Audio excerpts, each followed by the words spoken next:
The U.S. Navy today gave reporters a close look at evidence that, according to an explosives expert, links Iran to attacks on 2 tankers in the Gulf of Oman. Charlie D'Agata hopped aboard for the tour. We headed out to sea on U.S. Navy gunboats to see up close for the first time the crime scene at the center of a crisis that's edging the U.S. and Iran closer to open conflict.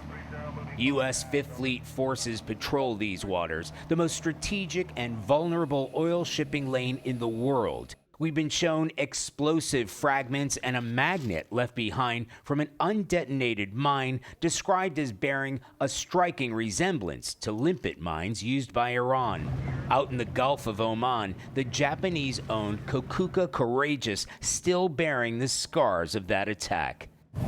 And this is about as close as we can get to that hole that was blown in the side of the hull that Navy investigators say is probably the work of an Iranian-made limpet mine. It's maybe about 4 or 5 feet high, maybe 3 feet wide, and at least at this point, the way the ship is sitting, it's just above the waterline. But the U.S. Navy's account that a mine targeted the vessel contradicts eyewitnesses on board. That they saw flying objects before this explosion happened. Do you have any explanation for that? The presence of flying objects has no bearing on whether or not or what the attack was. Excuse me, let me correct myself. The damage that we observed is consistent with a limpet mine attack and is not consistent with an external flying object hitting the ship.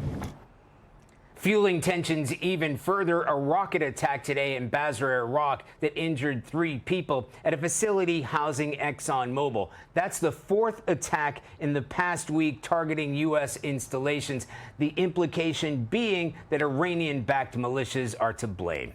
Maurice? Charlie D'Agata in the UAE tonight. Thank you.